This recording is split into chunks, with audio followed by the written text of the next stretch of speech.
Today's video is titled "Dating Me Comes With This Harsh Reality." It's already a threat. Nothing says romance like a YouTube warning label taped to a woman who thinks that a hallway walk is a trauma arc. Going from the title, I'm assuming we're in for delusion presented as doctrine, ego masquerading as insight, and a whole lot of people are obsessed with me rhetoric served on a plate of victimhood. All week she's been claiming with all the subtlety of a foghorn in a church that men are just flocking to her. Delivery driver DMs, phantom admirers, ethereal suitors who only seem to exist between the jump cuts. I'm gonna call it's all fiction. It's not even good fiction. It's just the kind of stuff kids write in crayons after they finish their Happy Meals. But still, pour yourself something strong, light a candle for the last shred of your sanity, and let's descend together into the pit of narcissistic nonsense that is this video. Let's see what harsh reality she thinks we need to be warned about when it comes to the privilege of dating her. She opens with, "Hello everyone, welcome to a new Let's Talk video," and I can immediately feel my migraine begin to bloom. Apparently now she's doing things differently, which in Amberlynn language translates to "I'm discarding any segment where I might face criticism, accountability, or reality." And so she has heroically decided to remove sweet and sour at the comment segment, because people were leaving harsh responses. Imagine that, people on the internet not praising her like she's the patron saint of torrid halls. Shocking. She tells us she's doing this because she's authentic. Since when? This is the woman who can't film without filtering herself into a different postcode, who spends hours self-curating a persona made of gaslighting, soft lighting, and cherry-shaped delusions. Authentic? I don't think so. She's removing tea or tail because it requires searching things out. God forbid she makes an effort. The labour of typing her own name into TikTok must have been exhausting. I'm sure the rumours were just too harsh, by which I mean true. But don't worry peasants, the linterview remains, where you may submit your voice notes to Her Highness, because Amberlynn fancies herself as a guru now, a public figure whose time must be managed. She speaks as if she's offering a rare audience with the Pope. Some of you don't want to do voice memos, she says, which I totally understand. How kind, how generous, how gracious to tolerate our lowly typed words in her digital palace. Of course she's keeping bad choices because of course she is. It's the only segment that doesn't challenge her. Just vague prompts and giggles and no pressure to say anything intelligent. It's a perfect fit for her really. In summary, she's deleted the parts where people might hold her accountable and kept the parts where she can be passively admired. It's efficient in a dictator at a press conference sort of way. Next, we dive into sipping community. She announces with great fanfare that she's sorting the comments by newest first. It's revolutionary. A bold strategic manoeuvre in the grand chessboard of social media. And what does she discover? A flurry of hearts and drooling emojis. She thanks the poster as if she's been nominated for a Pulitzer. Then someone comes offering syrupy well wishes, to which Amberlynn smugly declares she's actually really happy right now and crowns herself as a mental health advocate. This from a woman whose past partners exit her life like survivors crawling from a natural disaster, and whose idea of mental clarity is deleting hate comments and purchasing journals she won't use.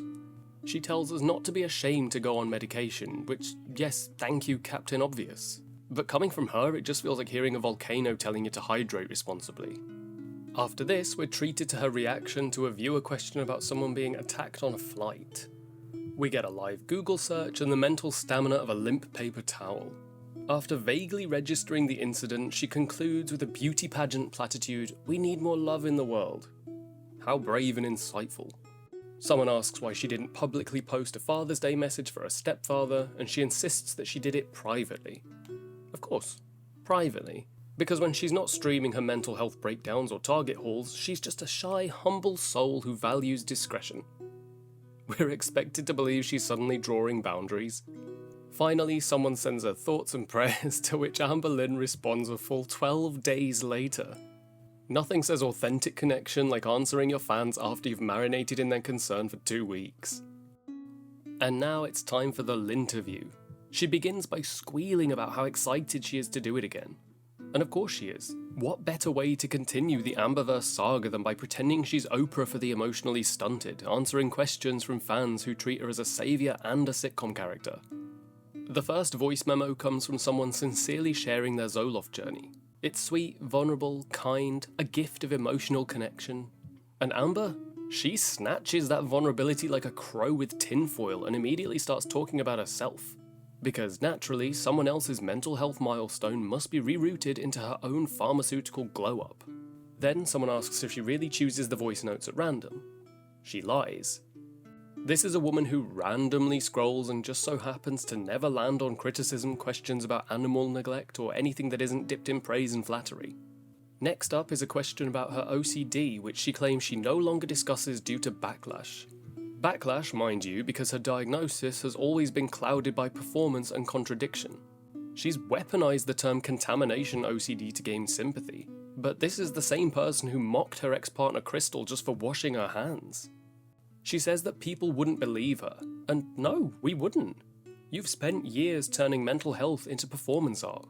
This is the woman who acts like she can't walk to the mailbox without breaking down in a panic attack, but then films herself waddling around bingo like it's a night out.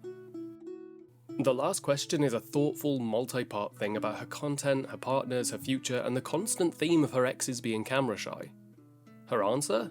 A meandering, bloated, grotesquely self-indulgent monologue that devolves into a martyrdom fantasy so inflated that I'm surprised it didn't lift her off the couch and into the sky like the house from Up. She says that she'll never again show a partner. Not because of her own actions, heaven forbid she take any responsibility, but because the world is cruel and no one understands how deeply she suffers. She even admits that she lives for it when someone wants to be on camera. That's the real tell. The ego must be fed. But of course, like clockwork, she spins a tale of her noble self-sacrifice, how she's bravely shielding her future hypothetical partner from the slings and arrows of public hatred. No, Amber, that's just damage control. The threat isn't the audience, it's you. You are the common denominator in these relationships. You are the humiliation, the leech. You're not protecting your partners from hate, you're protecting yourself from accountability. Every relationship ends in scorched earth, and like I said, the only common factor is her. Her partners don't need a thick skin for YouTube. They need armor from her.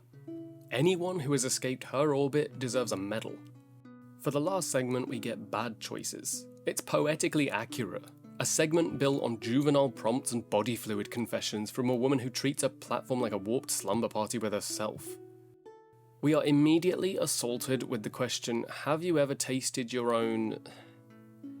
She answers, yes, I have, with the casual confidence of someone discussing toothpaste preferences.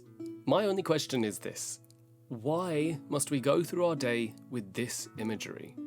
Why must people be psychologically tortured by confessions that would get most people banned from some places? The next few cards are just as bad.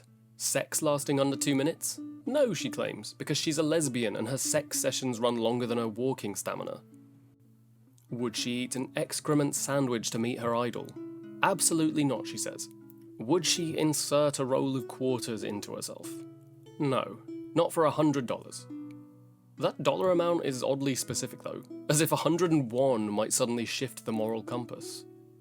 Finally, have you ever role-played in the bedroom? Yes. A one-word answer, mercifully. Though I shudder to imagine the context. Nurse?